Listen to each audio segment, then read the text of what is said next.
Good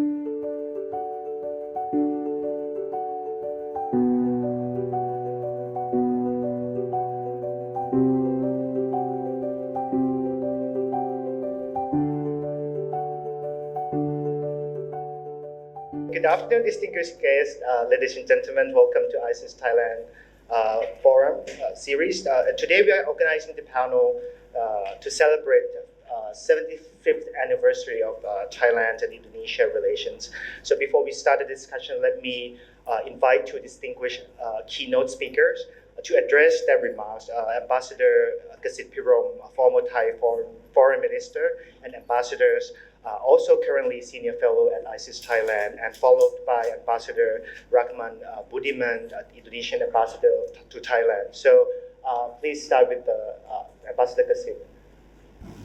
สวัสดีครับ Ambassador Budiman, Excellency, my Indonesian and Thai colleagues, ladies and gentlemen. 75 years of the Thai-Indonesian diplomatic relationship, a period of 75 years only a segment of 1,000 years, more or less, of long established positive relationship between the Javanese, Sumatrans, and the Siamese people. We have had a common heritage. We are the two land areas, one on the Southeast Asian mainland, the other on the various islands of Southeast Asia, where convergences and confluence of at least 4 traditional beliefs and civilizations have been able to establish themselves very much in a very peaceful, mutual respect manner. We have the Hindu and the Buddhist tradition. Then we have the Chinese civilizations expressed through Taoism and Confucianism, and subsequently the two great religious beliefs forthcoming from Western Asia, Islam and Christianity. Where could one find any geographical area in the world that could have housed such 4 great civilizations and beliefs?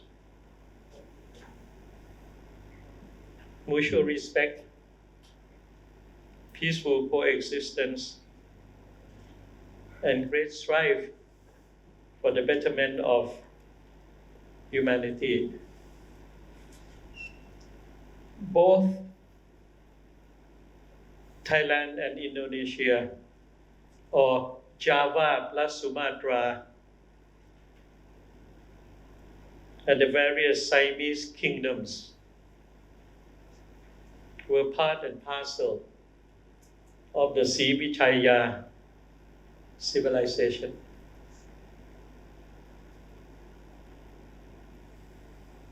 Majapahit,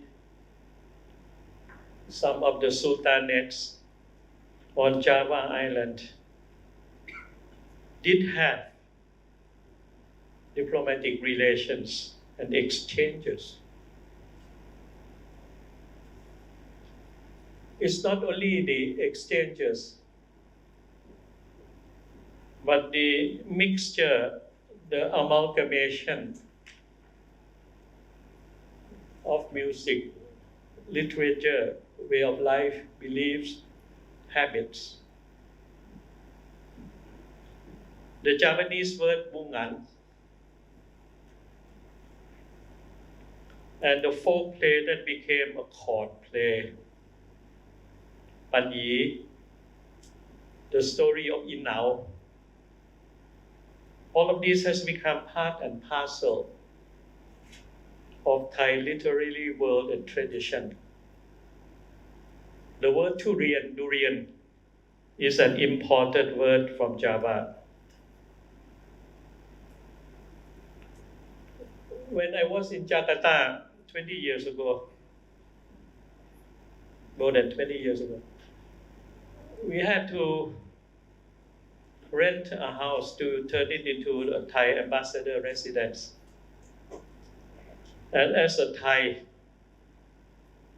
I could not avoid the sort of a religious traditional tradition of house opening. So we did contact an Islamic religious teacher to do some sort of housewarming and blessing. Suppose the time allotted to the whole ceremony is 100%. Only 10% seems to be of Islamic nature.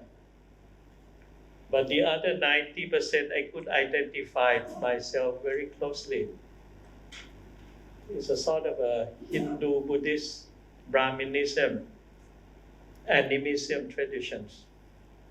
Because this Islamic teacher came to our residence with a large plate with various offerings, meat, fruits, and all of this and so on. And I felt so at home because that's what we do also in Thailand. And that is a reflection of that mixing up, putting it together of different sources and so on. And yet, it's somehow a unification, a unity, and so on. And when I did have the chance to go to Yogyakarta to pay the courtesy call to have an audience with the Sultan of Yogyakarta at that time, 30 years ago, the court set up, the buildings, the throne hall, and so on, they all look so familiar of what I used to see in Thailand. Even the languages of Japanese and the Thai has a sort of a stratification and classification. When we speak to the official, it's a set of words and terminology. When we speak to among commoners, it's another set. When we speak to our parents and elders, it's another set. It's quite similar in the language structure of Japanese and Thai language. And I could go on and on. But that affinity was interrupted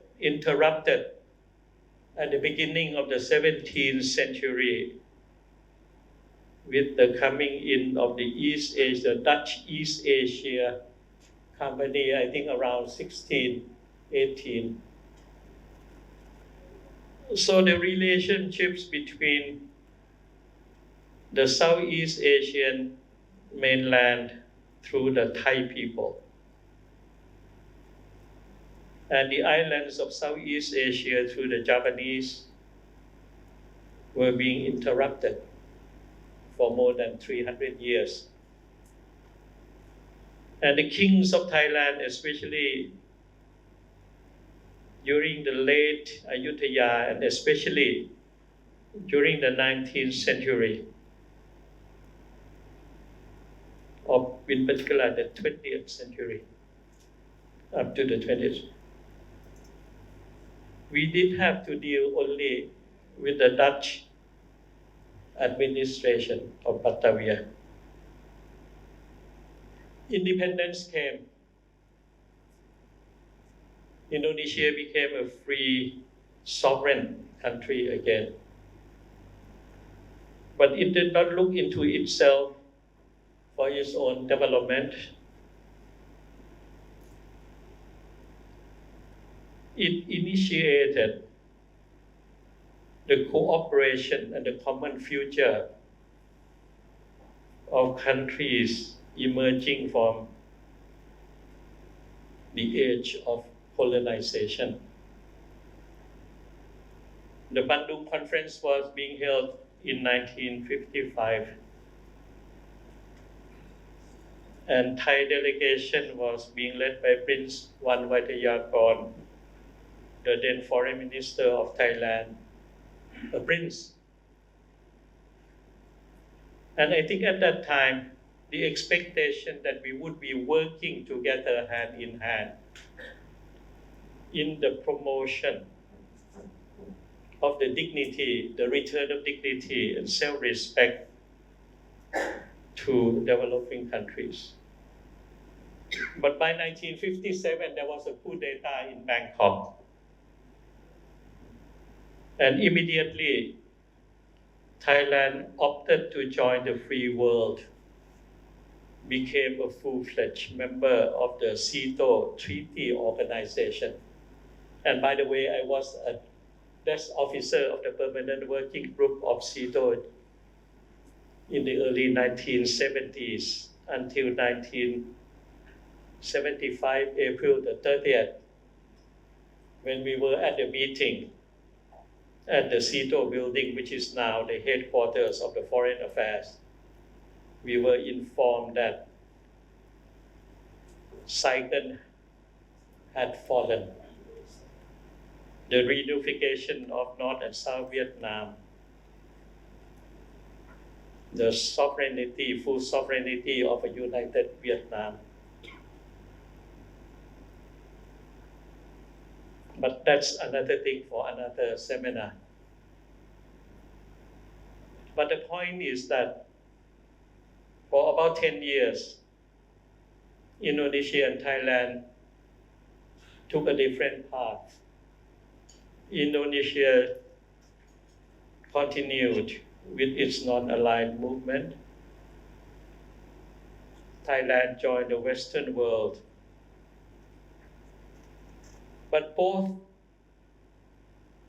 did face the threat of communism and the so-called domino theory. And at the same time, there were conflicts at the borders of various Southeast Asian countries. With the two-pronged problems facing Southeast Asia countries, newly emerging nation state, we did somehow have a visionary set of leadership. And I could not help but to mention Adam Malik and Thanat Korman. The Bangkok Declaration and the eventual setting up of the ASEAN Association, which has now become the ASEAN Community. What it reflected in all of this is the intense, very close, open cooperation between Indonesia and Thailand. And subsequently, we worked very hard together to support the CGDK of Cambodia opposing the Khmer Rouge.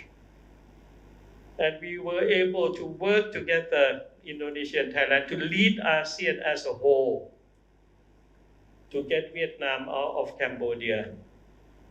And the rest is history.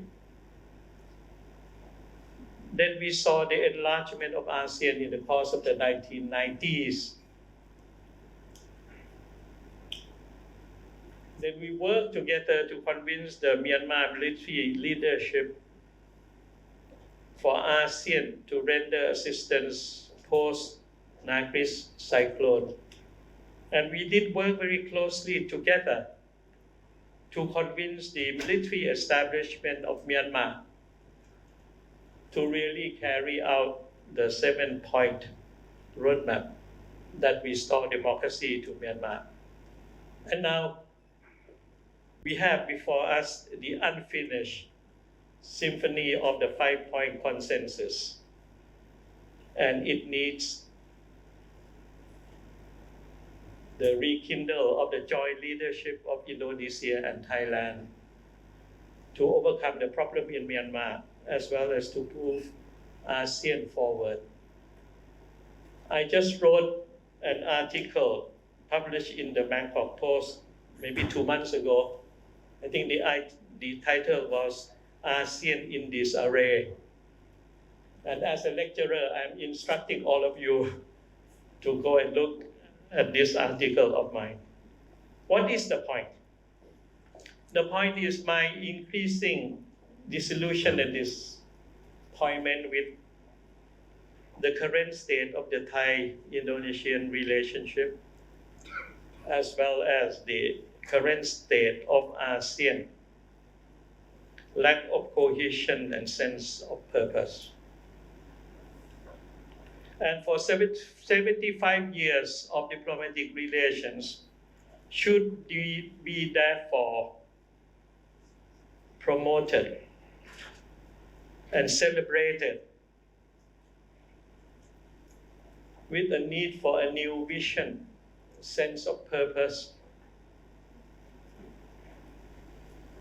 of the leaderships of Indonesia and Thailand. The past decades was a sort of a lost decade, not from the economic sense, but in the sense that each side leadership has been spending more time on domestic matters, a bit of inward looking. In Thailand, a continued 10 years of political instability. And the future of Thailand is very much in doubt. But it's incumbent upon the Thai people to redress the situation. And I have pledged myself to do that. I still remain, therefore, quite optimistic. Indonesia just had a new president, but he seems like his predecessor to have forgotten somewhat the word ASEAN. He seems to be looking outward for a greater role for Indonesia in the international arena, OIC, G20, with the deep thinking about strategic autonomy. Where is ASEAN in the consciousness of the present Indonesian leadership and academic circles and the think tanks? What is the sense of history of the relationship almost of 1,000 years between Thailand and Indonesia? Whether we would be able to work together. And to my Thai political leaders and senior bureaucrats, it's about time that we do take stock of ourselves. I have been quite dismal with the lack of courage of my former fellow bureaucrats at the Ministry of Foreign Affairs, or even the Ministry of Defense and the National Security Council Secretariat. There is a need for Thailand to re-examine itself, regroup, review, and restand, so that we could stretch our hand towards the Javanese island and work together for the next 75 years of common destiny and prosperity. Thank you very much. ขอบคุณมากครับ Thank you very much, Ambassador Kasit. I always enjoy his storytelling about his experience during career as diplomat, and I think that's a very good institutional memory, which is significant to remind us about the many key regional events that we probably have forgotten. Right. So next, I would like to invite Ambassador Budiman for the remarks. Thank you, moderator. But I think I don't have to deliver my speech because the keynote speech by His Excellency Kasit Pirom is already very comprehensive. It's not only about the bilateral relation between Indonesia and Thailand, but also how the Thailand and Indonesia put their roles in the pictures, the configurations of regional and international work. So I think it's very interesting, and some of it is already, I think for me, it is a kind of new information that already delivered by His Excellency Kasit. But anyway, because it's already prepared, so I have to speak something. Thank you very much.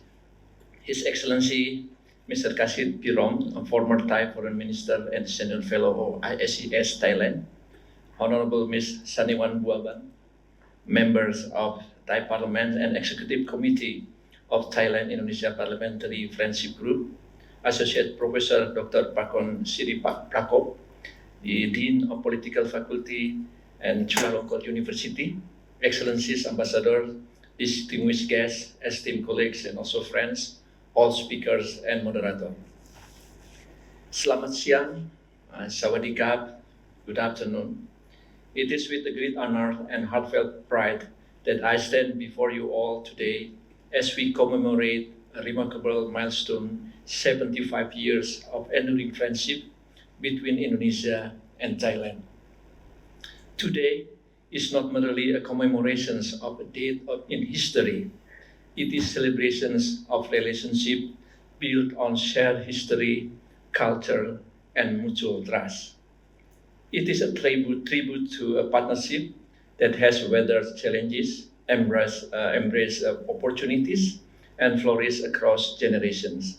And today, we come together with a renewed sense of purpose, and that is to strengthen a shared vision of region defined by peace, stability, prosperity, and innovation. On March 7, 1950, Indonesia and Thailand formally established diplomatic relations, forging a bond that has deepened over the decades. Our journey together tells a powerful story, a story on how trust, solidarity, and collaborations can build a lasting partnership. But our connection goes far beyond formalities of statecraft. The roots trace back centuries, echoing through the maritime empires of Sriwijaya, Majapahit, and Ayutthaya, which served as early bridge for trade, culture, and exchange of ideas across our seas. Our cultural connections live on true story like what already His Excellency Kasit Pirom tell about Panci Semirang, known in Thailand as Inau, a timeless tale that still inspires creativity and resonates even in today's digital economy. This timeless tale speaks to a common heritage that both nations proudly uphold. Our people-to-people ties are equal enduring. It's forever linked by shared religious traditions such as Hinduism, Buddhism, and Islam, and by centuries of migrations and exchange. The history of Masjid Jawa and Masjid Indonesia, or Indonesian Mosque and Javan Mosque here in Bangkok, which is built by Indonesian Muslim migrants, including Makassar community in the 19th and 20th century, stand as lasting landmarks this bond. Artifacts such as ancient ceramic, early coinage, Buddhist relics, and manuscripts discovered from Sumatra Islands in Indonesia to Chao Phraya Basin further testify the depth of this early connection. As we move to the modern era, our relationship continued to blossom. The King Chulalongkorn's visit to Java in 1871, 1896, and 1901, and also followed by the visit of King Prajadivok in 1926, marked the early diplomatic ties. His admiration, as he stated, nowhere else as good and as friendly as Java, remains a touching testament to our long-standing goodwill. Today, the bronze elephants he gifted still stand proudly in the National Museum in Jakarta, and it is symbols of our early friendship. After independence, the spirit still continued. The majestic King Bhumibol Adulyadej and Queen Sirikit visited Indonesia in 1960, followed by a state visit from President Sukarno in 1961 and Suharto in 1970. President Megawati visited Thailand in 2003, and the President Susilo Bambang Yudhoyono in 2005. President Jokowi visited Thailand in various occasions in 2016, 2019, and 2022, while Prime Minister Prayut made visit to Indonesia in 2015 and 2018. Additionally, Indonesian current President Prabowo Subianto visited Thailand just before his inauguration. Hopefully, our President will pay a official visit to Thailand in the near future. Our close ties are also seen in the moments of respect. The President Megawati represented Indonesia at royal cremations of King Bhumibol Adulyadej in 2017. This visit, both official and symbolic, have nurtured the strong and vibrant relationship we celebrate today. Indeed, one of the most enduring moments in our shared history came during Indonesia's struggle for independence. Thailand's unwavering support, both diplomatic and moral, at a critical juncture amplified Indonesian voice on the global stage.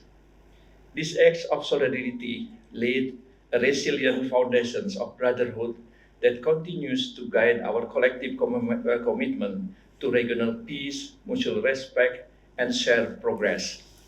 Excellency, ambassadors, distinguished guests, ladies and gentlemen, over decades, Indonesia and Thailand have proven the strength and the depth of our partnership through concrete, meaningful collaborations across diverse sectors.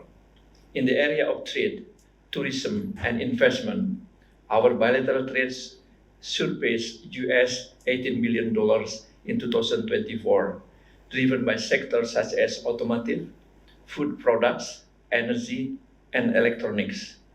Thai companies have expanded into Indonesia's energy, retail, and hospitality sectors, while Indonesia businesses are growing in Thailand's manufacturers and digital economy.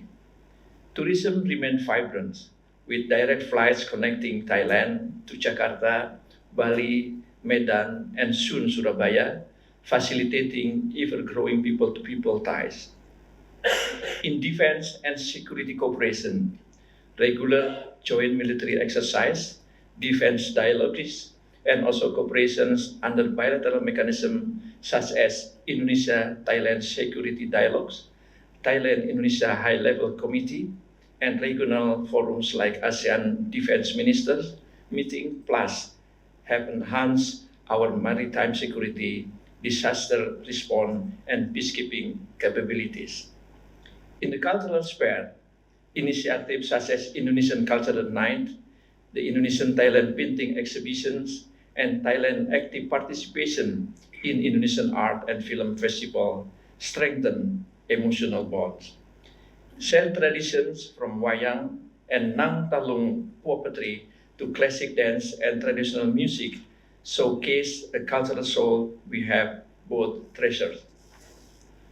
In addition, several significant activities have been undertaken to strengthen the ties between the two nations, particularly the Thailand-Indonesia joint Ramayana performance titled Two Nations, One Dance, which marks the first ever joint Ramayana performance by both nations and was held at Prambanan temples in Yogyakarta on July 21st, 2017. Another notable event was exhibitions of King Rama V's collections of 307 batik clothes from Indonesia region such as from Yogyakarta, Solo, Lasem, Garut, Cirebon, Banyumas, and from my little town, Tasikmalaya, displayed at the Queen Sirikit Museum of Textile in Bangkok for 3 years from October 2018 until 2021. This effort reflects a shared commitment to enhancing cultural and historical connection between Indonesia and Thailand. Another area of cooperation that is especially close to our heart, namely education. Academic linkage continue to flourish, with Indonesian students studying in leading Thailand university and strong partnership between institutions such as Chulalongkorn University and University of Indonesia in Jakarta, as well as University of Gadjah Mada in Yogyakarta. In addition, hundreds of university and vocational schools across both countries are fostering deeper research collaborations and mutual learning. And last but not least, an important area of cooperation to highlight is combating trafficking in persons. Indonesia and Thailand work closely through bilateral cooperations as well as platforms like the ASEAN Regional Plan of Actions and Bali Process, with practical cooperation in sharing best practices, building law enforcement capacity, and protecting victims. A reflection of our shared commitment to upholding human dignity and the rule of law. This example reminds us that Indonesia and Thailand partnership is not just ceremonial or historical, it is dynamic, toward-looking and deeply human in spirit. Today, we come together not only to celebrate past achievement, but to reaffirm our commitment to building stronger, future-oriented partnership. Our panel discussion under the theme Strengthening Dynamic Collaborations for Regional Prosperity and Stability is both timely and essential. It's our platform to chart new pathway for cooperation, focusing on economic synergies and post-pandemic recovery, cultural diplomacy and people-to-people ties, and ASEAN centrality and regional stability. I'm also pleased to highlight that today's dialogues resides on important occasions, the 10th Joint Commission meeting between Indonesia and Thailand, which will be held this coming Friday, the 2nd of May 2025, here in Bangkok. The participations of our foreign minister, namely from Indonesia, Pak Sugiono, and also from Thailand, Pak Maris, is a kind of expressing our readiness to strengthen our bilateral relation. As we gather here, let us reflect on our shared journey and boldly chart the way forward and identify concrete strategy to address common challenges and unlock new opportunities. By prioritizing human capital development, we lay the foundations for sustainable economic growth aligned with Indonesia's Golden Indonesia 2045 vision and Thailand's 20 years national strategy. Looking further ahead, as ASEAN shapes its post-2025 vision, Indonesia and Thailand are poised to assume greater leadership roles in contributing decisively to regional and global peace, stability, and prosperity. Excellencies, Ambassador, distinguished guests, ladies and gentlemen, I would like to extend my heartfelt appreciation to the Ministry of Foreign Affairs of the Republic of Indonesia, the Ministry of Foreign Affairs of the Kingdom of Thailand, and the Institute of Security and International Studies at the Faculty of Political Science of Chulalongkorn University for their invaluable support in organizing today's discussion. Especially thanks also goes to our distinguished speakers and moderators who have generously gave their time to share insight and perspective at the panel. Your contribution will surely enrich our daily dialogues and help shape a more meaningful understanding of the path in ahead.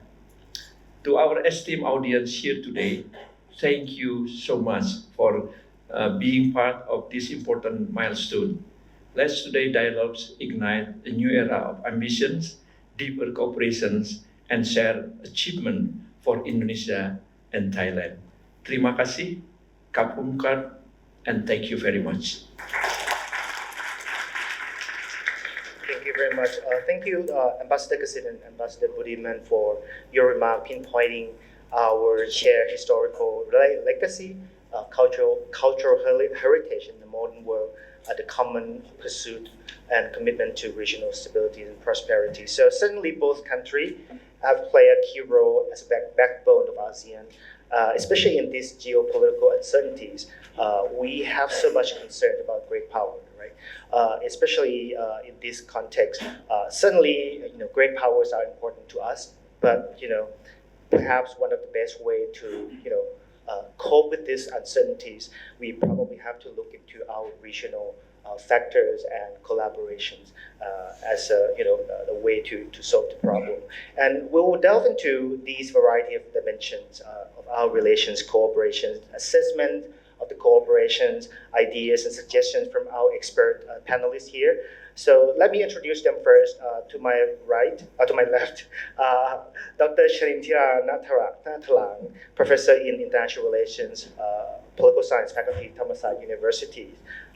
The second one, Mr. Misar Nuhidayat, Director of Southeast Asian Affairs of the Indonesian Foreign Ministry. The third one, Dr. Suwit Mangkala, Deputy Director General of ASEAN Affairs at the Thai Foreign Ministry, and he's moving to Jakarta soon, right?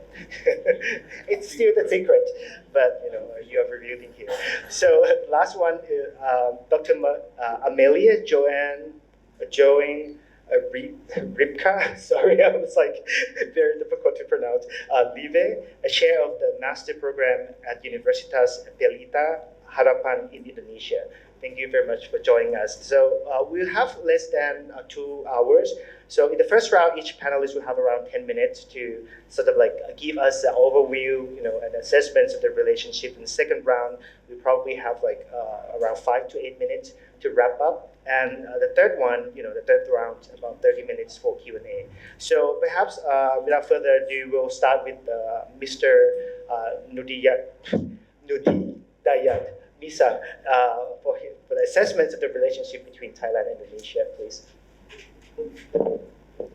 Thank you, Mr. Moderator, His Excellency Ambassador Kasit Pirom, former Thai Foreign Minister and Senior Fellow of ICS Thailand, Excellency Ambassador Rahmat Budiman, distinguished panelists, friends and colleagues.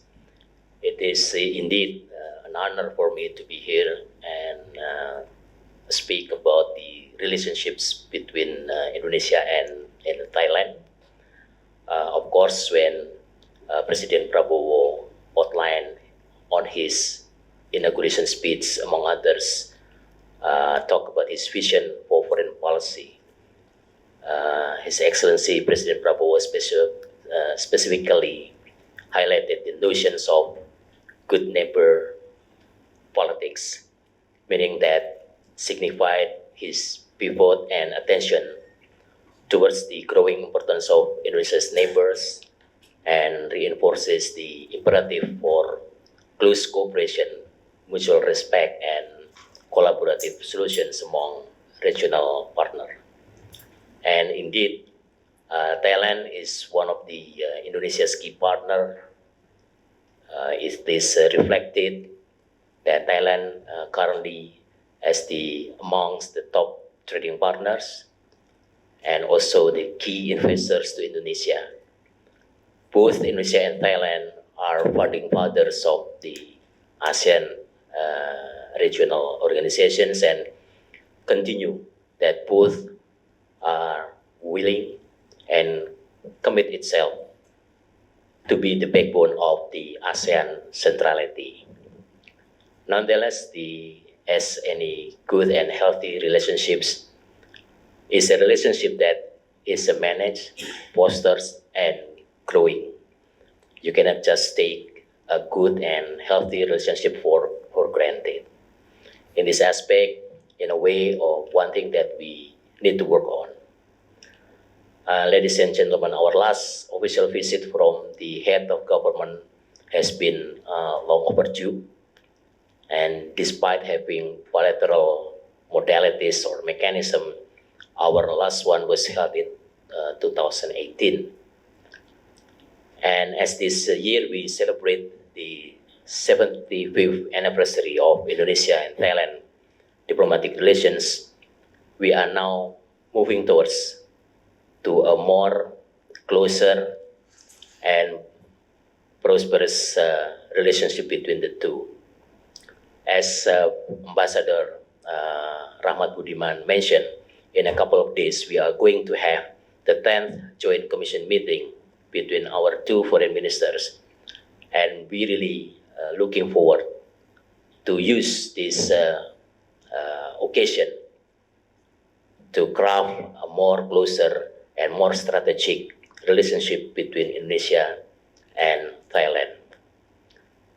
It's always that we should, asking for ourselves where we are now in our 75th anniversary of our bilateral relations, and where we are going to for the next 75 years of our cooperation. This is very crucial elements or crucial questions that we should be, bear in mind in what sectors that we could, tap and explore all the potentials that we have to, get for the next or the future of our cooperation.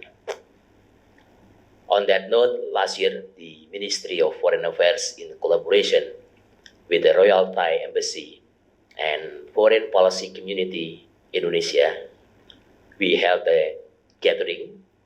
The title is the Indonesian-Thailand Track 1.5 Dialogue and Brainstorm Forum. What is the big idea during that occasion is to how we make that already existed strong friendship between Indonesia and Thailand has to be a better, a closer, and more stronger relationship. We had at the time the participants coming from the government officials, universities, community group, business community, and the student. That is really a good, mix of the participating kind of open and frank discussion on that occasion, and we really have a good discussion among ourselves and to address, the very important question that is how we move forward on this current situation. So allow me to share what has been discussed during the forum and what is actually brought up during the discussion. First, that we need to boost our strategic cooperation in the key areas, namely on the defense, the economy, and how we make getting our people closer and tied in all together with the solid roadmap.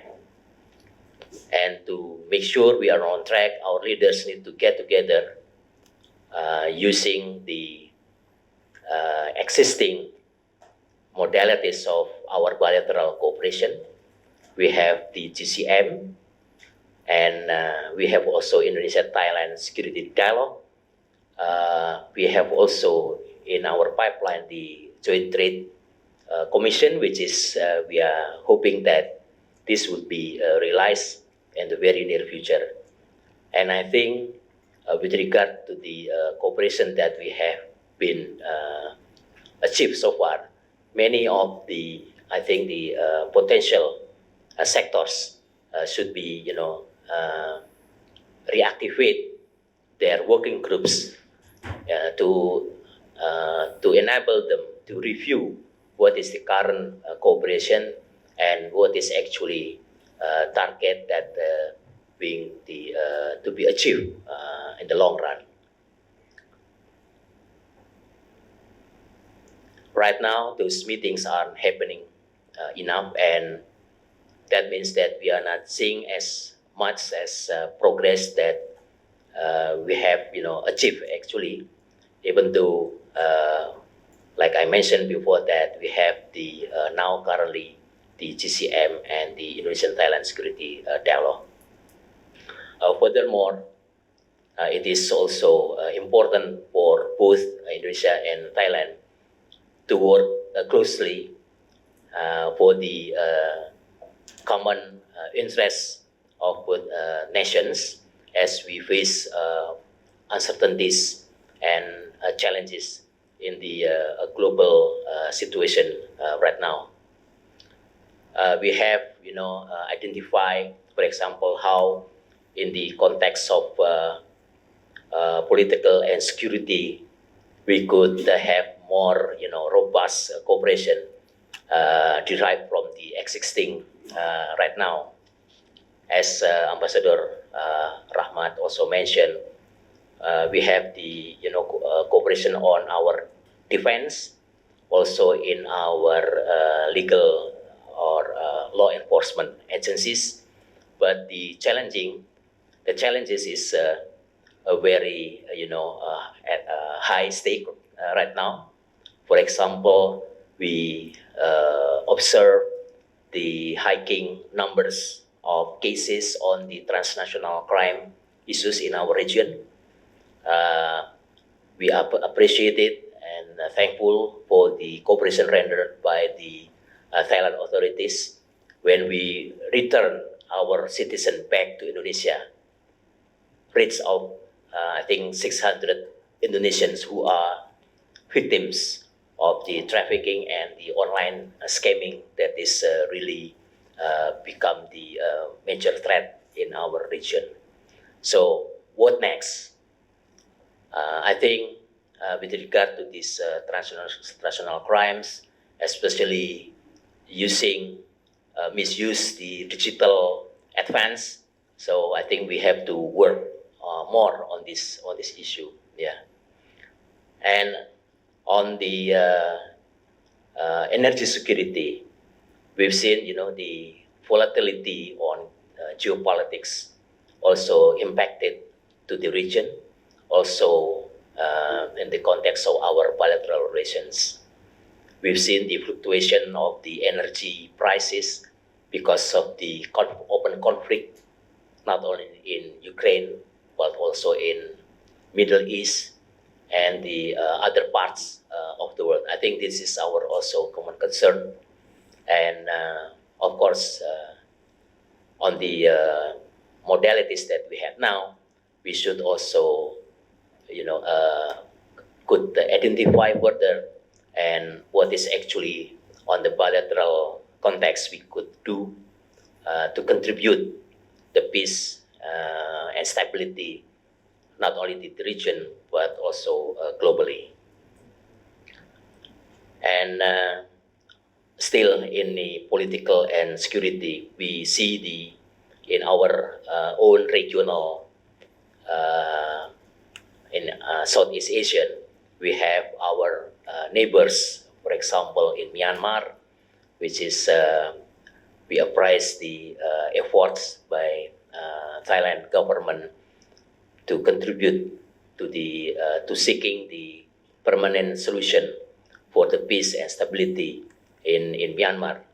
Indonesia as well, we have actively engaged all parties concerned to really implement the 5-point consensus, which is the basic principle on the lasting solution, Myanmar-owned, Myanmar-led solution, so that we could, moving forward of a better peaceful and stability in the region. Uh, Distinguished guests, ladies and gentlemen, the getting our people connected is also a key factor, and we should support things like the exchange of a student, university to university cooperation, and we can also include a bigger parties on this by involving the business sectors, for example, so that we can, implement the pentahelix form of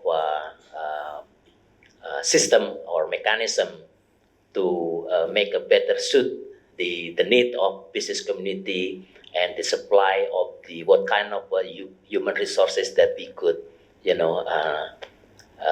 provided on that need. Cultural exchange networks, students from both countries is also important. There are lots of Thai people in Indonesia, and this kind of things really helps to further make closer ties between people to people contact. In the economic side, our trade is currently less than it would be. We should tap the potential by the hope that it will boost further our balance of trade, and also to increase our investment into the strategic sectors. This I think we could make more investment conducive, more friendly, and of course we encourage a business community to look into other sectors of cooperation. This will not only strengthen our bilateral relationship, but also will make ASEAN's economy more stronger. Finally, we should also work together on the development with Indonesian Aid and the Thailand International Cooperation Agency, or TICA, joining forces. This can really help development in Southeast Asia, especially in the areas that we don't always get the attention that they deserve, for example, in the Mekong region. In conclusion, by having the strategic key areas that I have above mentioned, we should bring up the relationship to the more strategic level of cooperation, and this will bring the benefit not only to our both nations but to the entire region. I think we need to sit together. We should draw a roadmap. Both, I think, we are ready to sit together on our technical level to draw the plan of action, to reflect what is the target of our common interests and in the future. So I think this forum is really important for us to have a productive discussion, inputs from the academician, from the scholars that really benefited on how we are moving forward at the current status. So I thank you very much to all the parties that made this happen. Thank you so much. Give it back to you, moderator. Thank you. Thank you, Misa. So perhaps we can see like we have achieved a lot of progress in the past, perhaps 75 years. We want to evaluate, and with the strong and solid foundations between the two countries, and in the current context, we have a lot of challenges that we have to work on together in different area dimensions that you have mentioned in the end. So, what do you think, Ajahn Chanintira? You can say from a Thai perspective of this relationship. Okay. Yes, please. 10 minutes. Excellencies, distinguished guests, ladies and gentlemen, good afternoon, selamat siang. Thank you to the organizers of the cinema. It's an honor to be here with such a distinguished panel. So talking about Indonesia is very nostalgic for me. I started off my academic journey with a deep interest in Southeast Asia, and I particularly focused on Indonesia. Back then, I had a strong interest in Aceh, the conflict in Aceh. And the first time I went to Indonesia was to collect data for my PhD thesis. I was based at the Center of Strategic and International Studies the Center of Strategic and International Studies at CSIS in Tanah Abang. Back then, Hadi Susastro was still serving as director. I guess Indonesian friends can tell if I met him, that means they can tell my age. But I would like to point out that when I was doing my PhD, Dr. Sawit had finished his PhD before me. So if you can guess my age, you can guess his age as well. I am younger than you, yes. Okay. So I'm truly humbled to have this experience and have met well-respected academics and analysts on Indonesian politics. Now, I guess enough about me. We're here to talk about Thai-Indonesian relations. I would like to concur with the speakers before me that in Thai-Indonesian relations are more or less positive. We've never been confrontational. It's never been overly complicated. However, there have been some challenges at various junctures. Now, I think the main factor that contributed to this positive relationship is geographical distance. We are separated by the Andaman Sea. So that means when we're not too near one another, that kind of like helps with relationships. On the other hand, Thailand sharing borders with 4 other countries, so Malaysia, Laos, Cambodia, Myanmar, we've always had problems with our immediate neighbors. And of course, the Foreign Ministry always citing the 2,400 long joint border with Myanmar. And you know, in that sense, we don't have that with Indonesia. So we're lucky in that sense. Now, because of that, the relations between the precursor empires, Majapahit and Ayutthaya, were influenced mostly by trade. There was a bit of conflict, but mostly it was trade, so it was mostly positive. These good relations remain more or less today, and it spilled over to the people-to-people interactions. So, for example, there's a bronze elephant in front of the National Museum in Jakarta that was gifted by King Chulalongkorn to the Javanese people. The king also was very impressed with batik, so he had a vast collection of that, and that was on display at the Queen Sulikit Museum, I think in maybe 2021-ish, 22, something like that. So, yeah. And I think one of our prior speakers also spoke about 2 Indonesian mosques that are here. So you can see that people-to-people interaction. At the moment, I do have one Indonesian student who's writing an MA thesis with me. And before that, I've had others, and we all keep in touch. So it is evident that we have good relations on the state level and the people-to-people level. And because of those good relations, during the Cold War, those good relations made ASEAN possible. So ASEAN was the brainchild of the Thai Foreign Minister, Tanat Kauman, and Indonesia being the largest state in Southeast Asia, being the natural leader.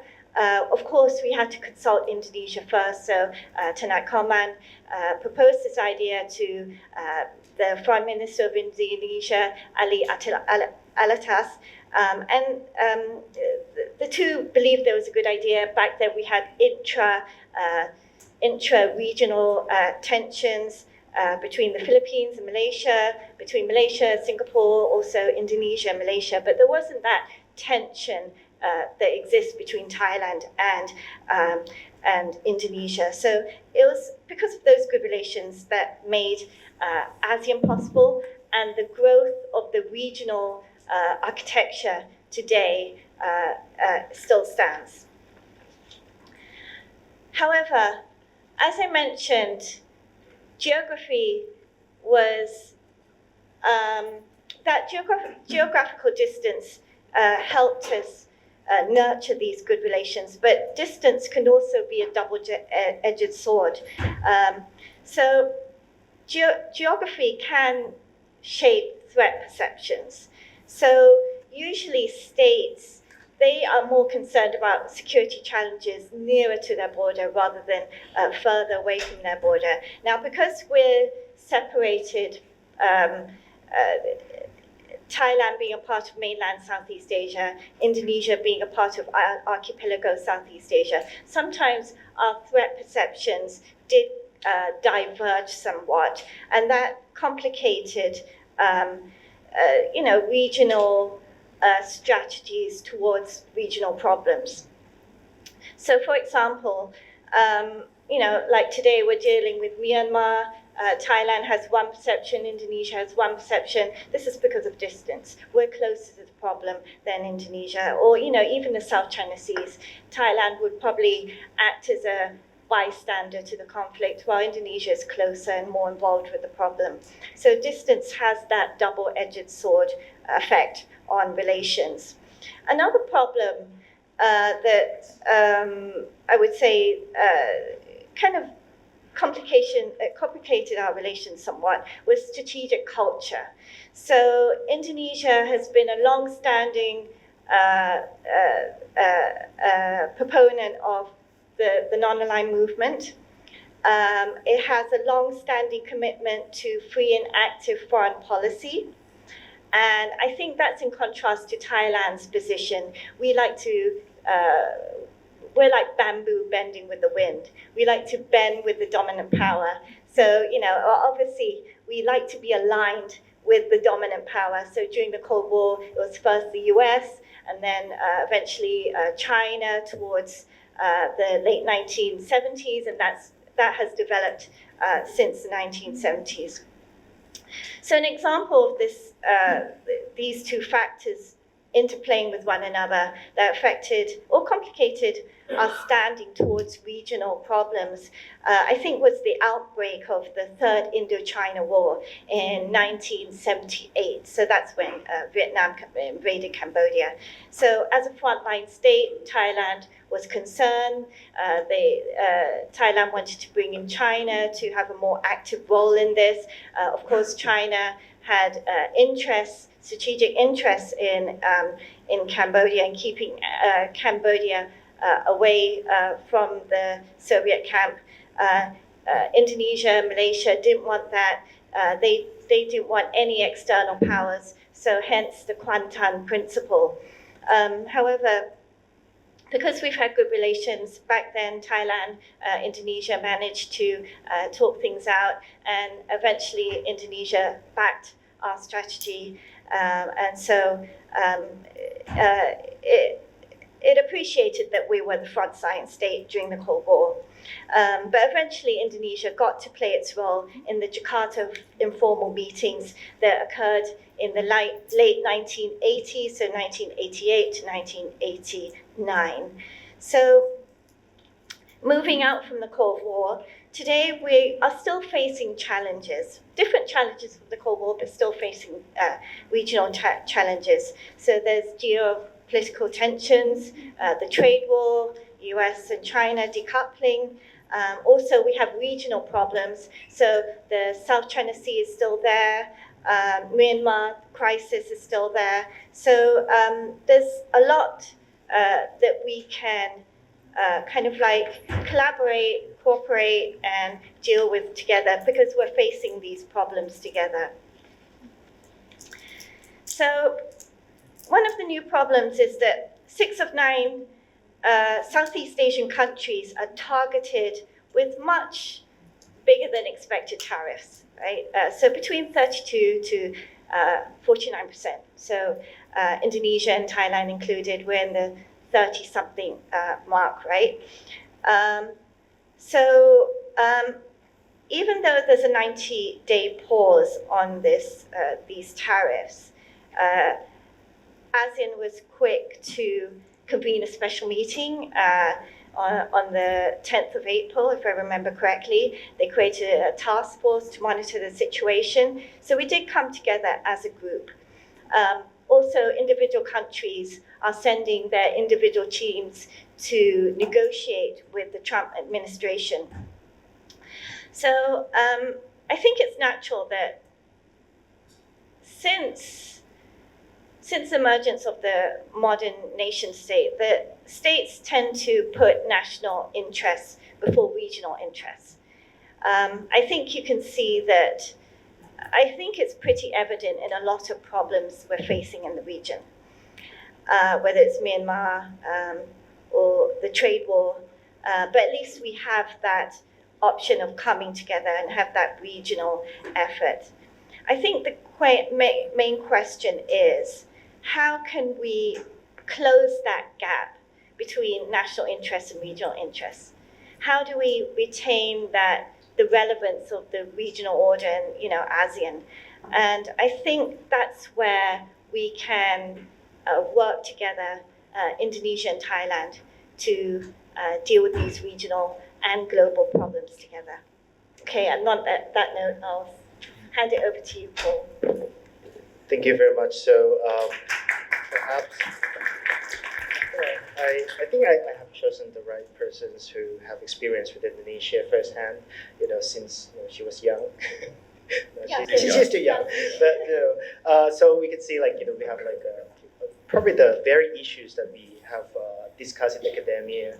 The national versus regional interests, and then how ASEAN centralities can be upheld. And even be improved and stronger to cope with these regional challenges or global uncertainties. So you put the right questions on that, and then but to make sure that we don't have the shared borders, but we have maritime border, right? Shared maritime border. But I think because of the lack of threat perceptions, we sort things out in a more cooperative manners, joint development projects, or even Indonesia, Malaysia, Thailand growth triangle. So you can see this kind of shape the way in which both countries seek the solutions to this bilateral conflict and dispute. So perhaps next one we're gonna throw to Amelia to discuss about the relationship between the two countries. Perhaps from academia in Indonesia, you deal with both policymakers and especially the the youth, Indonesian young people, students, and perhaps you can share some things to the audience, please.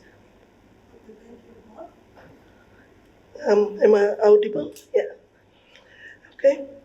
His Excellency Kasit Piron and His Excellency Rahmat Budiman and His Excellency, ladies and gentlemen, my apology for my voice.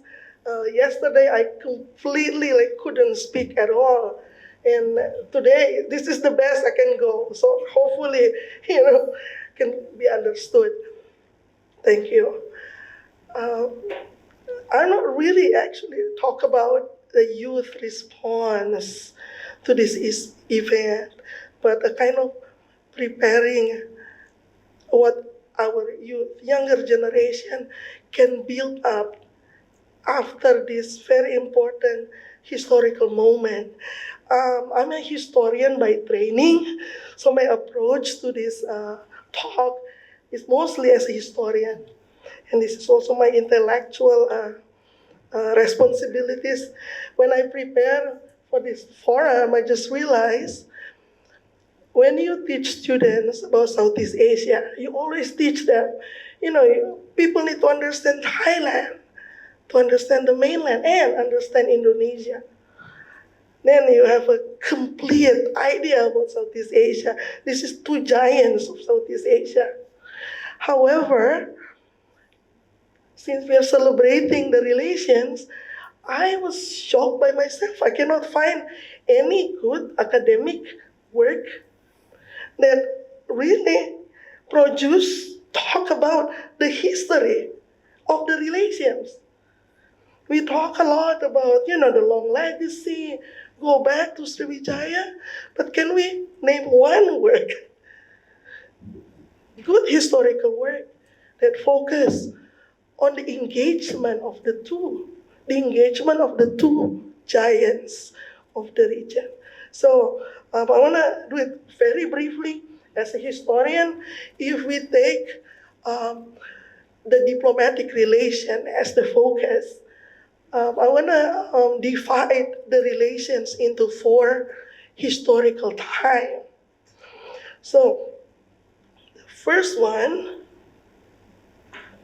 just ignore these questions. Let me just, because many of my points have been discussed nicely by previous speakers, so I will not repeat again. So the first one is before 1945. From the ancient time to what in Southeast Asia we understand as the modern time of the region, the first globalization in the world, high colonialism. These 2 periods, I would argue, put what I call economic, social, and cultural capital. This is the time in which Indonesia and Thailand invested their social, cultural, and economic strength. This is the time that we witness, the increasing trade relation, even though at the time probably Thailand and VOC, but we investing a lot. We invested a lot in social and cultural dynamics, something that we, throughout this event, repeatedly we mention about, the bronze Alban, the royal visits. It's embedded in our memory, and it is investment that long lasting for how many decades now. So that period is very important in laying the foundation, the capital for the cultural, social, economic, including business engagement for later on. And then if we move forward to completely different period of time, very important window of engagement between Indonesia and Thailand, which is 1945 and 1950. Again, why I always tie to the global dynamics, because first of all, Southeast Asia has been always the global crossroad. This region has never been an isolated by itself. This is a place that from the ancient time to today, always significant in the globalization, always significant for any great powers. So what happened in this very crucial window, 5 years? And this is what we actually celebrate today. Shifting world order, as we know, and you can see in the PPT, the decolonization process changed the face of international system, but the defining moment is when Indonesia finally get the international recognition for the independence that we declared in 1945. Thailand was among the nations in this country and in this region that give the recognition through an official diplomatic relation. Why it is important, why it is meaningful. It's not only a day-to-day, just common norm, we have a nation, being recognized internationally. It's not, I think the meaning goes beyond a simple, diplomatic practice.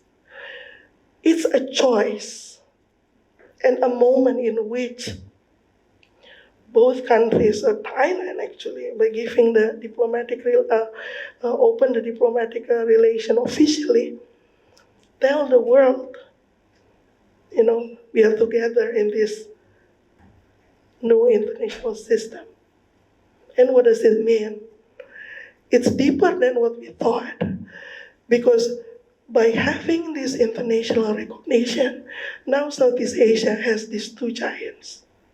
And I think this is the reason why we educators keep telling students, you want to study Southeast Asia, Thailand is from the mainland, Indonesia for the islands. You have to know two of them. But why? This is the turning point. March 7th, 1950 is not only a simple, international recognition, but also a decision that changed the map of Southeast Asia and the dynamics that the region is going to face in the next decades.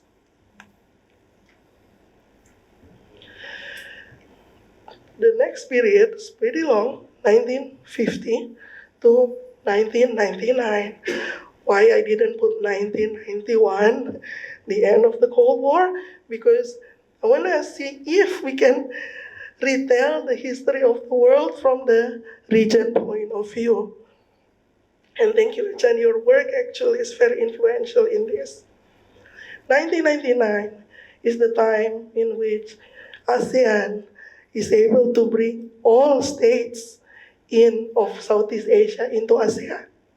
Cambodia is the last one. I didn't include Timor-Leste because it's current, ongoing phenomenon. But we cannot take it for granted. It's a long work of two countries navigating, this Cold War. And many studies already about, a comparison, how Indonesia and Thailand deal with Cold War, even though we have maybe different foreign policy, politics direction. But I think we share some similarities, in position of the Cold War direction. But 1999, also the time that we can assess this relation actually work. There are many good practices, many work in line that Thailand and Indonesia have done. So I want to stop in the third stage and save the fourth stage. Perhaps by the end of the celebration, we can, meet again to discuss what happened after the turning of the century. And then especially like today, we are facing a new period in the global engagement. But I believe the way that Indonesia and Thailand organized the anniversary give us hopes. And I don't want to repeat what being mentioned already, but this anniversary has been jointly organized. I don't know whether it's going to be 1 year long, but hopefully it's 1 year long. But this is not only a celebration, but an opportunity to rekindle again that dialogue and consultation mechanism that we have had working on, and it actually worked in 1999, look at ASEAN. But now, when we say a new timeline, which is nice, all the challenges that we mentioned, yes, it's there. But before we decide on the working plan, I think there's one thing missing. And His Excellency, Mr. Kasit, mentioned that earlier, that I want to re-emphasize it. And it's on the title of this event, A Shared Future. What is this shared future? And before we decide what the future is, we need to have a shared vision. So I only hope that throughout this 1 year of celebration, dialogue, and consultation, Indonesia and Thailand can work on that shared vision. And perhaps President Prabowo and the leaders of Thailand can have a nice talk, a dialogue conversation, and preparing that new path for the new generation. We are facing completely new world. We don't know whether there are many debates, whether we are in the multipolar system. Who knows? Yeah, but this is a good opportunity, a momentum, not only to celebrate what worked in the past, but also to prepare the future. And we need to start from the vision and have a common ground. Thank you. Thank you, Amelia. I totally agree with you about the, kind of like low level of understanding between, both countries, and like I'm so glad, and I agree with the, embassies of Indonesia to Thailand in Thailand that we organize these panels, because it's a way to encourage our discussion about our futures. It's very difficult to identify in academia in both countries, who work or study particularly about Thailand or Indonesia, and vice versa. So I think this is like going to be a good start for the next, perhaps a quarter century to reach 100 years anniversary, in our next life, perhaps. But anyway, so let's move to Dr. Suvit, who is the policymaker, practitioner somehow. So probably deal with ASEAN and Indonesia a lot. So probably you could share your experience and view assessments of the bilateral relations. Thank you. Thank you, Paul. And good afternoon to everyone, especially Honorable the former FM Gazette. I'm very privileged that you are sitting here listening to me, and Ambassador, Your Excellency Rahmat, who's hosting this. It's such an honor for me to be speaking here. I'm not really working directly on the bilateral relations, and I have to appreciate the information that I got from the East Asia Department, East Asian Affairs Department, that supplied me the information, which is very useful for me. As you said, I have been working on ASEAN, and I'm DDG of ASEAN, so I'm the real supporter of ASEAN, and I've heard former FM Gazette mention about where is ASEAN, asking the bureaucrats at this present time to work harder. So I'm getting that, sir, and I'm going to try my best to do that. With his wisdom that I have listened to his keynote speech as well. And talking about wisdom, the logo of the 75 years of our diplomatic relations, actually, the elephant signifies wisdom and strength, and the Garuda signifies the sovereignty and resilience, if I'm not mistaken. And all these key words are very important for our bilateral relations, as well as our partnership within the other, international platforms. And I believe that it's time to celebrate, of course, the 75 years.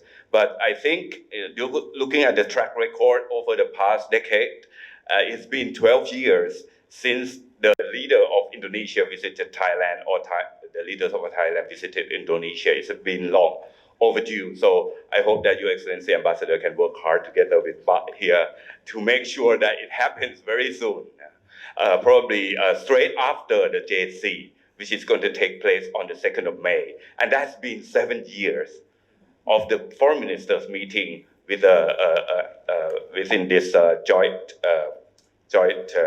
commission mechanism. So I'm sure that the two foreign ministers, they are relatively new, both of them, and our leaders as well, would have a lot to discuss, and would have to try to formulate some kind of shared vision that Dr. Amelia has just mentioned. And I think it is important that we remind ourselves that we have been working together for ages. The former foreign minister mentioned that this 75 years is only a tiny segment of the long-standing and long-lasting relations and partnership that we have. But you know what? We have proposed, both of us agree that we're going to call it strategic partnership. But the partnership is still not strategic.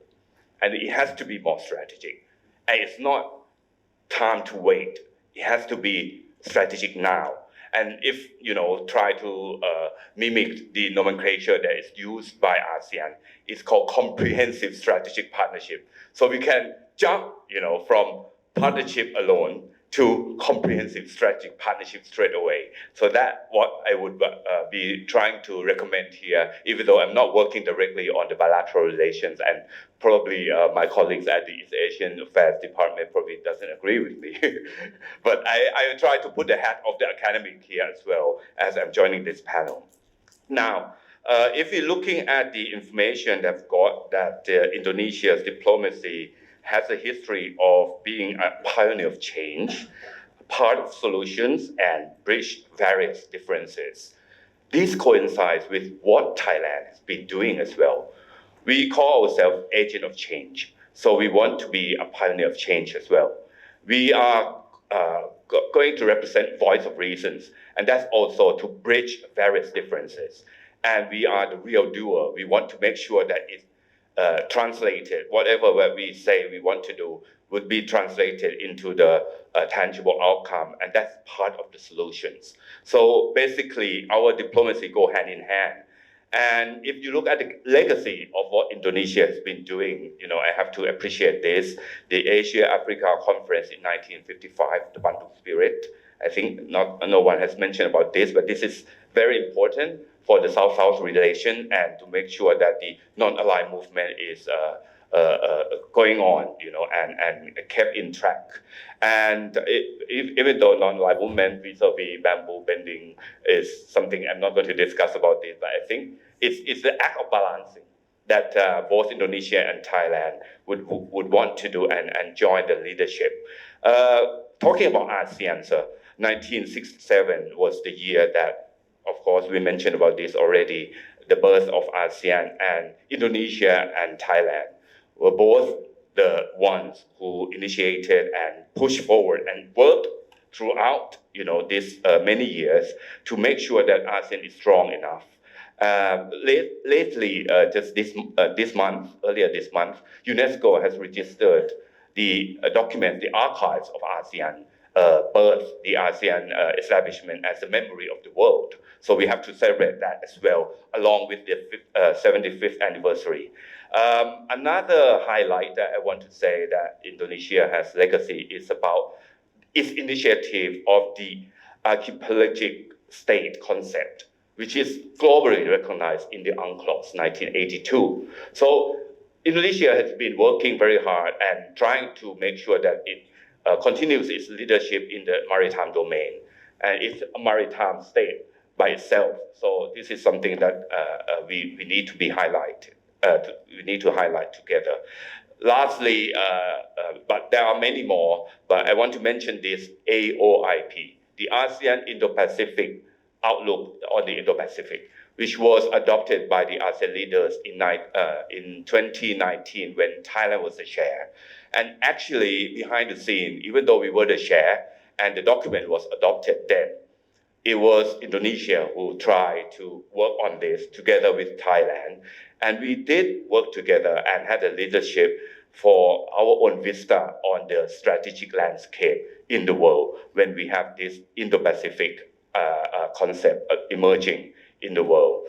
If we're looking at the current administration of Indonesia and the current administration of Thailand, let me talk a bit because I think former Foreign Minister Kasit mentioned as well that we've been too busy with our domestic affairs. And I have to say that foreign policy begins at home. So we have to make sure that our domestic affairs are in order as well. So we're both busy, of course, but we are both trying to be outward looking, not just inward looking. And we try to make sure that our diplomacy will be put at work in the international arena. President Prabowo actually mentioned about bold diplomacy.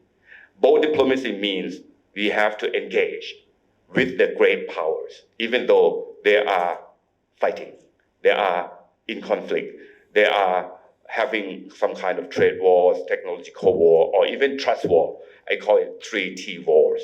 Okay, so this is something that we have to work together to be bold enough to make sure that amidst the China-US or great power rivalry, we can still have a say and try to bridge the differences. I'll talk about the initiative later when we have time. Next is about pragmatism. When we want to build up our partnerships to be more strategic, I think this go along with what President Prabowo mentioned about the pragmatic partnerships with all countries, which focuses on mutual benefit and long-term cooperation. And this is exemplified by the initiative when he was a former defense minister, that he talked about buffer zone in the Ukraine-Russian war. And even though it wasn't recognized then, but I think it begins to be recognized now. It's part of the initiative that President Prabowo actually proposed. Now, even though we are busy with the domestic development and we have to focus on that, I believe that it goes hand in hand with the building up of the international network with the big or small states and also old and new economies. This is both Thailand and Indonesia's agenda. So I want to read this from the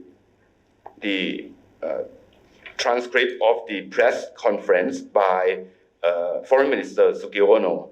He mentioned about the world that needs leadership that is collaborative and inclusive, that embraces all parties. I think this is something that Thailand and Indonesia can work together. In the transcript, it also quoted the president's statement that prosperity can only come from peace. Peace comes from understanding, and understanding comes from engagements and negotiations. So we believe that both Thailand and Indonesia value the same thing. And the title of today's panel discussion on strengthening the collaborative dynamics is something that reflected here with the statement by Indonesia's leadership. Let me mention about this BRICS membership as well. I think it is the membership that signifies the embodiment of Indonesia's independent and active foreign policy. And of course, Thailand is also looking forward to joining the BRICS and also OECD. We are in the process, both of us, in the process of joining OECD. I think if we join force and try to make sure that we are the members of these important multilateral fora, we could work together as well. I have mentioned about the Bandung spirit and the Global South. This is something that both of us can work together, and I think it is on the part that Bob mentioned about the technical assistance, and this is the mechanism that we have to try to revive this year as well. Now, I think I've been talking a lot now. Let me finish by save the best for last, the ASEAN. ASEAN centrality is key in the key principle in the AOIP. And I believe that Indonesia has been trying very hard in recent years to mainstream AOIP. And Thailand has been supportive all along. And in order to make sure that we have a central role and we have the ASEAN-led mechanisms like the EAS or the ARF, which are really functioning, because the ARF at this stage only can work on the confidence building measure. But we want to go further for the preventive diplomacy. I'm sure that Indonesia and Thailand all both agree that we want to avoid conflicts, especially in our region. And this, is about the regional prosperity and stability that is reflected in the heading of this seminar. So we need to make sure that the AOP is translated into something concrete. Another treaty that we have in ASEAN is the Treaty of Amity and Cooperation. And Indonesia, again, has been really at the forefront of trying to push forward how to implement or make sure that TAC or TAC is very useful in terms of dispute settlement. There have been more than 50 countries outside the region that join as contracting parties of TAC. So this is something that we have to continue to work together. They already hosted something in Jakarta as a conference among the ambassadors of the ASEAN member states and also the TAC, the TAC contracting parties. They've done that once, and there will be more in the series. During the chairmanship of the Indonesia 2 years ago, the theme of Indonesia's chairmanship was ASEAN Matters, epicentrum of growth, if you remember. And that is something that signifies the intention of Indonesia, and Thailand will support, and we can join the leadership of ASEAN together, that ASEAN still matters, still in the radar, still has a strong voice and unified voice, and we can be the epicentrum of growth as well, because other places are suffering from conflicts right now, and we are not, and we don't want the conflicts. So we have to solve the problem in Myanmar. We have to be able to make sure that we are bridge builders in the situation in the South China Sea. I'm actually the chief negotiator of the COC myself. I've been working on that over the past 4 years. So this is something that I'm directly involved, even though the process is long and still working, but very slowly. But this is diplomacy at work. At least ASEAN and China are still at the table and trying to finalize what we call the Code of Conduct in the South China Sea. I can answer about South China Sea if we have time in the question and answers. I stop here for now. I try to speak very quickly. Thank you very much, Suvit. You actually opened a Pandora's box about ASEAN and our bilateral relations that we probably need another hour to discuss about this. Yes, let me throw some of the questions to you, and perhaps you could, well, either answer my questions or if you have anything to elaborate from that you haven't touched upon from the first round. First, when Dr. Suvit was mentioning about the being pragmatic, ASEAN matters, or we try to diversify our partnership, right? I see the good intentions to strengthening relations and to hedge whatever we can justify, but are they conflicting? Or trying to diversify partnership and making more cooperation with perhaps BRICS or OECD, that would dilute the centrality of ASEAN at the end. Eventually, as you said, domestic politics and affairs matters. Perhaps it's related to foreign policies. So eventually, would that work hand in hand or in conflict? If anyone wants to answer these questions, perhaps. Should it be the first one, because I should be responsible for it? Sure. Yeah, and then Okay. probably Misar next. Amidst the rivalries among the great powers, and we are kind of forced or pressured to choose side, I think ASEAN as a whole, as a regional organization, should remain non-aligned, and we are not taking sides as a collective entity. Okay.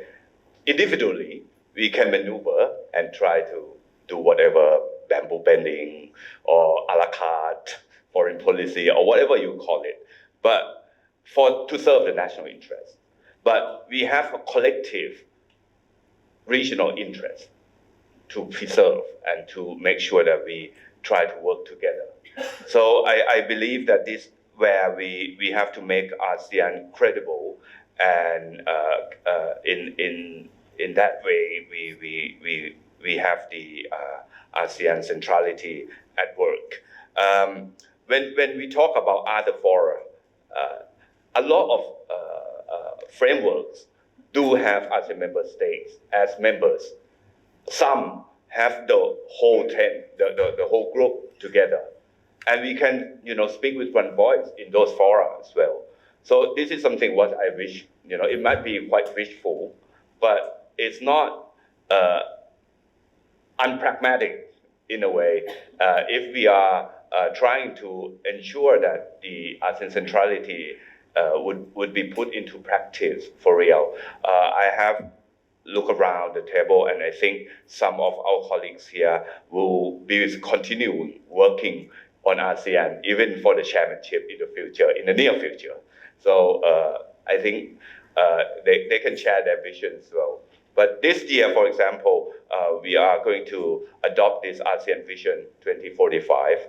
And in this vision, we strongly put it as ASEAN as dynamic and outward-looking, and ensure that we continue our strength with unity in diversity, that we can work together elsewhere. Maybe we have a different or conflicting positions in some way or another. For example, with the issue of the South China Sea, not all the ASEAN member states will share the same position. But as we are aiming to keep or maintain peace and stability in the region, I think we have the same vision in a way, even though we don't have common positions in every point that we are talking about in the code of conduct. If anyone wants to share that. Misa? Okay, thank you. I just want to add a bit on what the Dr. Sweet has mentioned about the role of the ASEAN. I think ASEAN has been tested, along the journey of its establishment. And I think we have proven that ASEAN centrality is always in a solid position. I think ASEAN is, one of the successful regional organizations in the world that are now is really trying to make a further a better contribution to world peace and prosperity. I think with regard to the global tensions that are now affecting all over the world, I think ASEAN has already, show its readiness, actually to communicate, to make a dialogue. For example, soon after the Trump mentioned about the tariff war with I think most of the ASEAN member states, the leaders or the foreign minister already immediately respond by gathering the emergency meeting, and we have made a really clear statement that, of course, ASEAN have its unity in responding what has been going on, but at the same time, on each of bilateral, I think we have hand in hand and talk with each other on how we could still try to make a good absorber, not to make a further contraction in our own respective member states. I think, of course, this is the concern for all of us. And further, actually, in ASEAN mechanism, we have the ASEAN Plus, and we have the ASEAN-US mechanism, and I think we can bring it all the current situation to this forum, just to express our concern as a group, that actually what Mr. Trump is doing is really make a global more tension and more uncertain. I think that is the additional comment that I want to make in this forum. Thank you. Thank you. Anyone else? So, to use the words of our former Foreign Minister, Tuan Koman, the importance of ASEAN was that ASEAN is a vehicle where we can band together against a major power rivalry. And back then it was like during the Cold War, the US versus Soviet Union. So I do think it's very important for us to continue banding together. This needs to be maintained in order for ASEAN to be credible and also for ASEAN to be central. So we need to keep on working on that relationship. Now, just to speak a little about Paul's question about diversifying partnerships and all that, I think it's, normally when states do that, it's to serve national interests. I think the main question is, how can that serve national interests without negatively affecting ASEAN centrality? So, and it's possible to diversify your partnerships in order to complement the ASEAN framework as well. And one example, Thailand has this sub-regional body, ECMEX. Again, that doesn't go against ASEAN, so that complements ASEAN in terms of like dealing with the Mekong sub-region. Amelia, add anything? Diversification of a partnership, especially when it comes to economic partnership, I think it's also important to give us a reminder.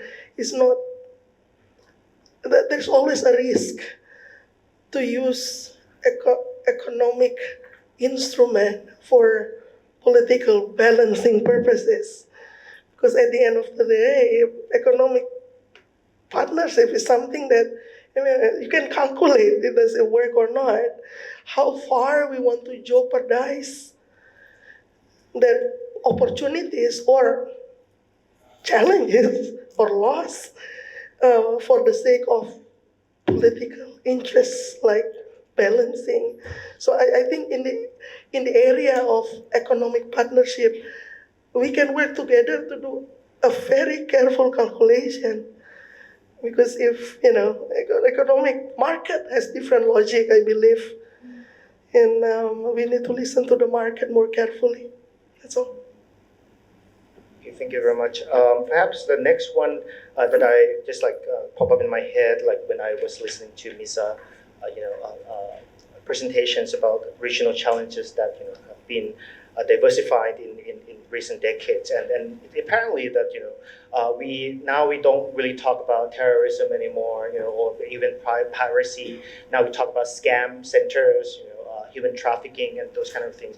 If you want to prioritize these regional challenges that ASEAN or even bilateral relations could work on to improve these situations, how can you prioritize these? What's are the pressing issues that we should focus on for the matter of implementations and. Thank you, Paul. I think currently we have already modalities on the bilateral mechanism to tackle this kind of issue. For example, on the issue for transnational crime, we have MOU, if I'm not mistaken, between our two police-to-police agencies of cooperation, and we're doing very well. And now I think, for example, we've been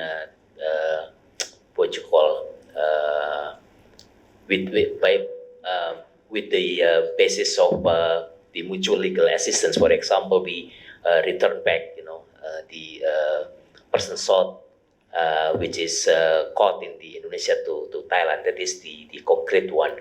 But actually, again, we're very fortunate that we have ASEAN, and therefore we also can use, the ASEAN, for example, ASEAN MLA, MLAT, as a basis for bilateral, cases on the implementation. But the concerning or pressing issues actually with regard to this the new kind of transnational crime when it relates to the using the digital or technology advance. So online scamming is really concern with regard to the higher cases that we observe year by year, and it is the really the concern of, for example, the like-minded countries in Southeast Asia, Indonesia, Myanmar, Cambodia, Thailand. Vietnam is also affected on this, the hike of number of case related to the online scamming. So I think those countries, and I think on the bilateral context, we can have more on cooperation on this issue. I don't know what is that we could do together, and I think we can ask the more inputs or suggestions or ideas from the scholars, from the academics, what kind cooperation that can be added to the current one. And I think we can already we can also build up, for example, the other law enforcement, maybe from AG to AG consultation. We can have the consultation among our central authorities to study cases, to deepen the understanding of the cases with regard to this issue. I think many activities that we can do together, and like I mentioned, we should work on the detail, and the devil is on the detail. Then let us put it on the paper, and I think the next GC is really important, and I think both ministers are also tackle on this this issue. Thank you. Thank you. Any words? Perhaps we perhaps open the floor for questions as well, so we can be more engaging. Ambassador Kasit.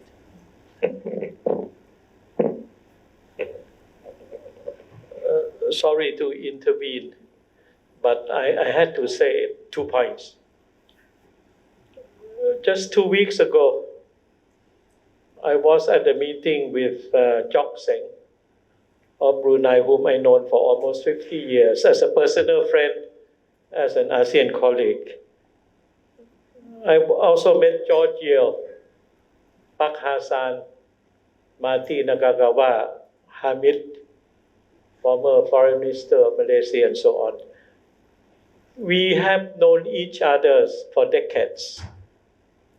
Some when we were young diplomats, and then we became senior officials or ministers in our respective countries. And at the same time, I recall the close friendship between Romulo, Dr. Tanat Adam Malik, and a generation later, Air Chief Marshal Sriwijaya with Dana Baland, Ali Alatas in particular. Then it came to my generation of foreign ministers and so on.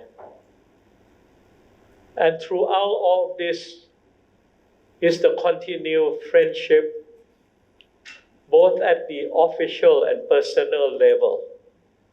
And our wives did know each other and also became friends.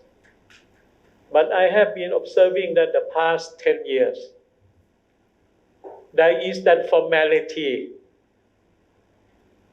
at the ministerial levels, or even at the head of governments and so on.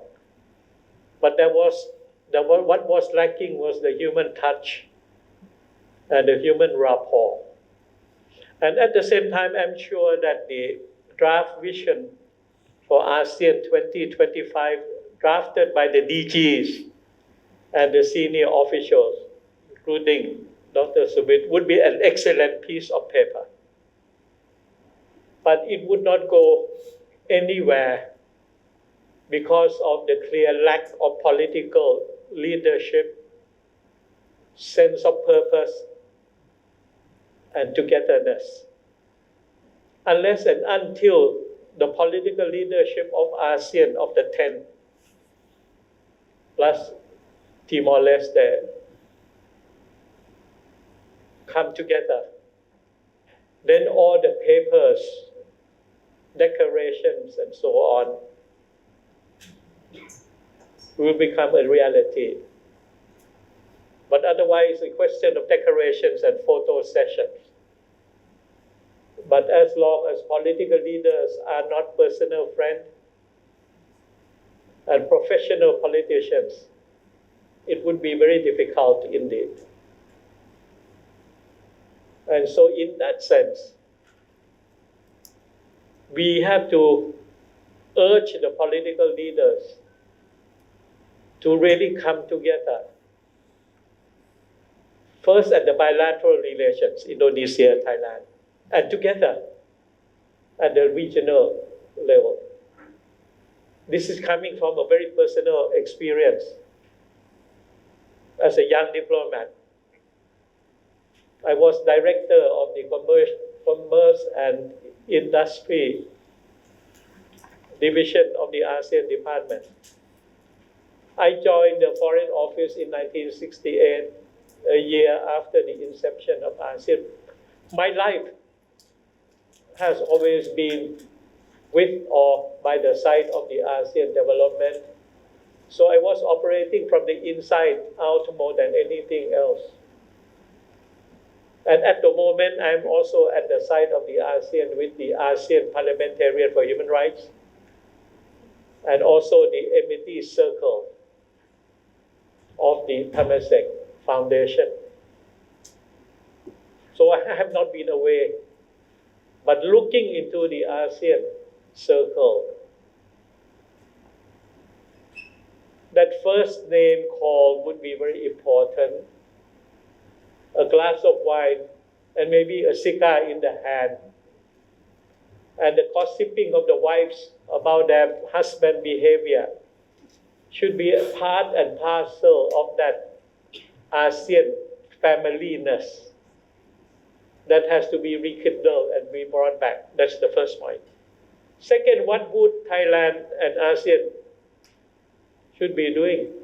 We should jointly work on the shipping industry because we need ships for fishing, for commercial purposes, and also for naval affairs. That's one area of our industrialization. Second, on the alternative energy, we have plenty of sun, the wind and the sea waves. What can we do together, the two countries? And now we talk a lot about EV. Thailand has no resources, but Thailand has the experience of car assembling and production and so on. But Indonesia has cobalt and nickel, and maybe somewhere hidden a lot of iron ores and so on. What can we do together? Instead of waiting for the BYD of China to come, or Toyota to wake up to the reality of the EV cars and so on, then we can go by subsector. Thailand is second to none in terms of food processing industry.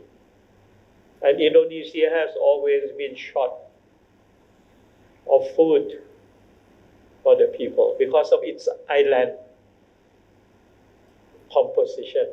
You cannot have a large land area for cultivation and so on. And we could go higher up in the military technology.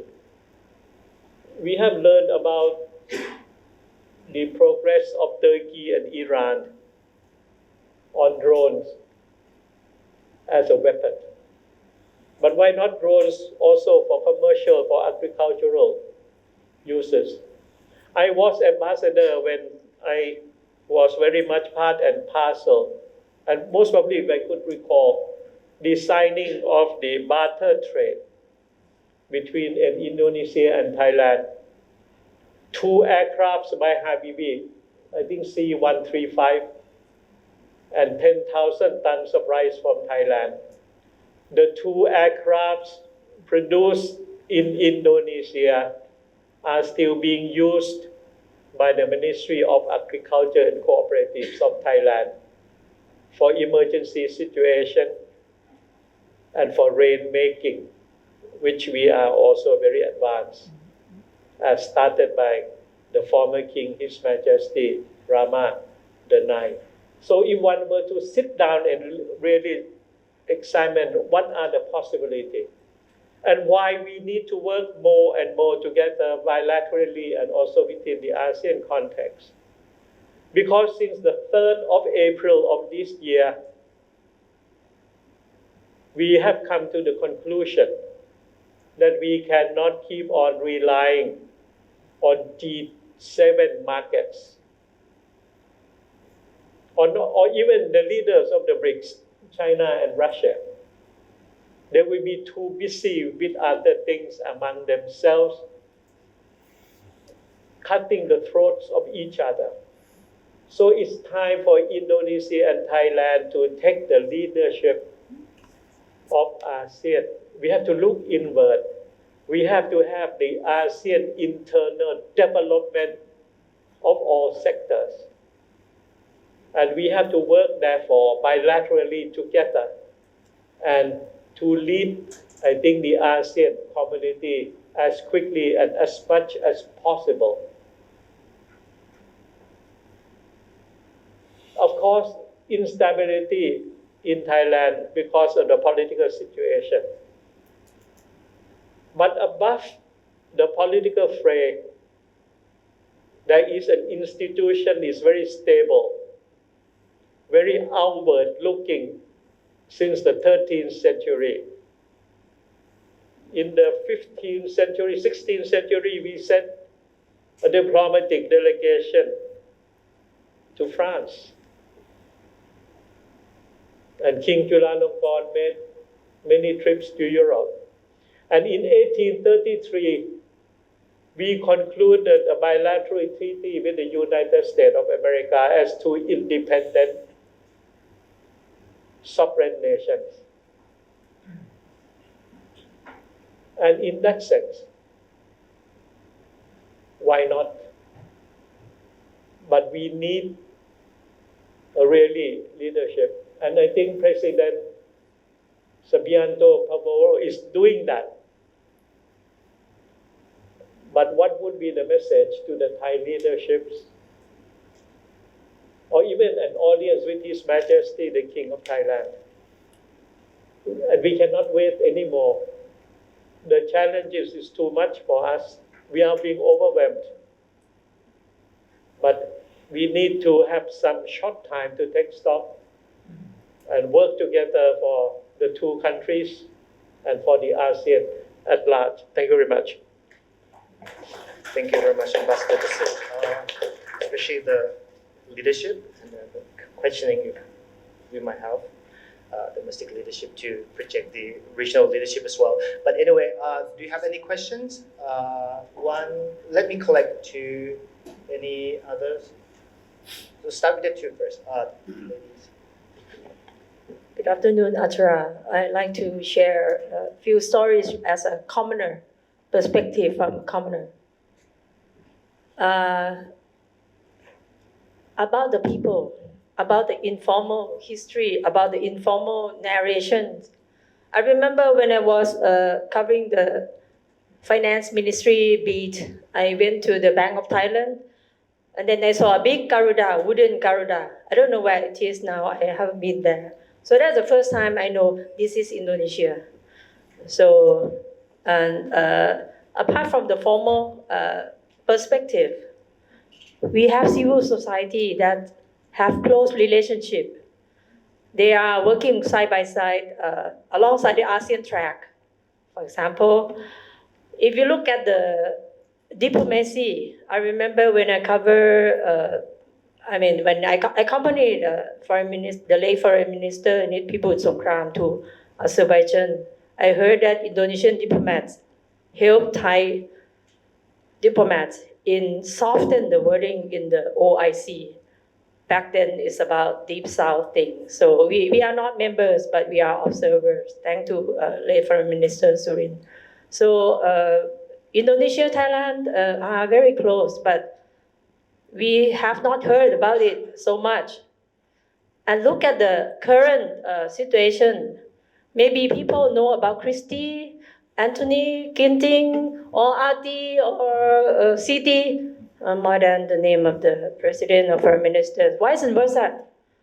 So you may know View and Two Mays and Sakai, Bas, more than that. So I just want to I come here as a personal in my personal capacity. That's because I love Indonesia and I love Thailand. So I want the two countries to work together, walk side by side.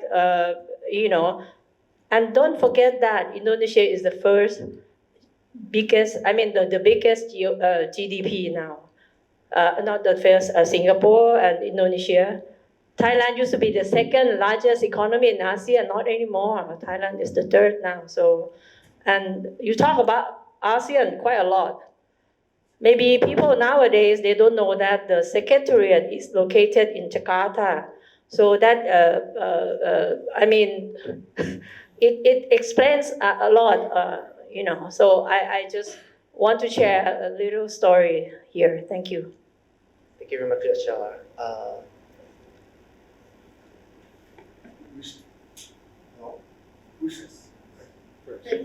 We started with the ambassador mentioning the Bandung conference, and then we ended with the deputy mentioning the non-aligned movement. So back then, the fear was survival, nuclear weapons, and so on and so forth. Now, the issue is no longer between the Soviets and the Americans, but choosing between the Chinese and the Americans. But the issue is not survival, it is prosperity. So my question to you, to the deputy, is clearly China has some advantages that the United States does not, particularly in the area of clean energy, which is something that the heavily polluted cities of Jakarta and Bangkok could benefit from. What is the United States doing to make its case for greater economic involvement in this region? Okay, you directed your question to me. I try to answer. I put it simply that actually the situation now and then is not that different in terms of for the survival. I still believe that ASEAN is still needed because we need to survive together. Especially now with what I call 3T wars, between China and the US, the technological, the trade, and the trust wars. I think it's more than demanding right now that we have to unify our forces together for our own survival. It's probably different from what we had to be in the Cold War period, but at this stage, we don't know what is coming next. And predictability is unpredictability, with the Trump administration as well. So the threat is there, the challenges are there, and we have to face these challenges together. So I would deny the statement made by you that it's not about survival. That's first. For the clean energy side, I think, ASEAN together, we're working very hard on that.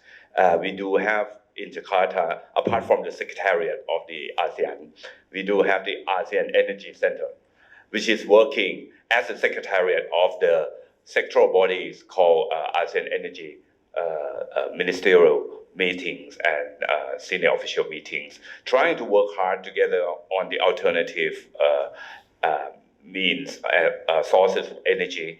And in that sense, I think we are not only working among ourselves, but we're reaching out to the dialogue partners as well. And we have been pushing our agenda, the clean energy agenda, the green agenda as a bigger umbrella to all not just the Chinese, not just the Japanese, also the US.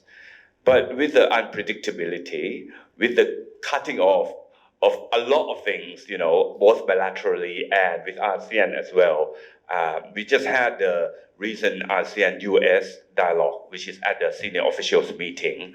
They pledged and they confirmed the commitment that they will still work with the ASEAN community to make sure that the ASEAN community and the US will grow together, prosper together. But of course, in reality, they are trying to cut down a lot of things that will be, used to be pledged, and now it's a little less and less. So we have to wait and see what the US can do with us. But for us, of course, we still are trying to work hard with all the dialogue partners of ASEAN in terms of clean energy issues and other issues together. So that's my answer. Yes. Any other questions? Okay, actually, we are over time a little bit, but sorry for forgetting the time. But perhaps we have kind of wrap up 1 minute each. What you want to talk about, this kind of collaborative dynamic for our cooperations in the future. Perhaps start with Amelia. Okay. I would like to see this anniversary celebration as a momentum, not only to strengthen and enhance relation between Indonesia and Thailand, but also for the region, because as two instrumental states in Southeast Asia, whatever we decide in this bilateral relation will always have an impact to the region. So how to make it the vision for ASEAN, the vision for both countries can be in line and work together to make it happen. So I think that would be this is a momentum and very important time, because we are basically facing a new world in all sectors, and it's for future generation. Dr. Sriwijaya, do you want to say a few words? Oh, I thought we're going in that order. Okay, so just one tiny point. I mean, Southeast Asia has always been split between mainland and archipelago Southeast Asia. In that regard, we've kind of taken an interest in our neighborhood or immediate neighborhood. I think the main question is, can we have an equal interest in our in one another's neighborhood? For example, South China Sea's mainland has more of an interest in that. Vice versa, archipelago, maybe they can be more supportive of us in terms of the Mekong sub-region. I'm saying this taking kind of a regional point of view, because this will have implications for the two leading states, so Thailand in mainland Southeast Asia and Indonesia in archipelago Southeast Asia. Thank you very much, Misa. Thank you. I think I want to use the term Dr. Amelia, that Indonesia and Thailand, as a giant in the region, we should work harder. I think we have points of strength, and I think we should work in the complementarity. We have knowledge, we have technology.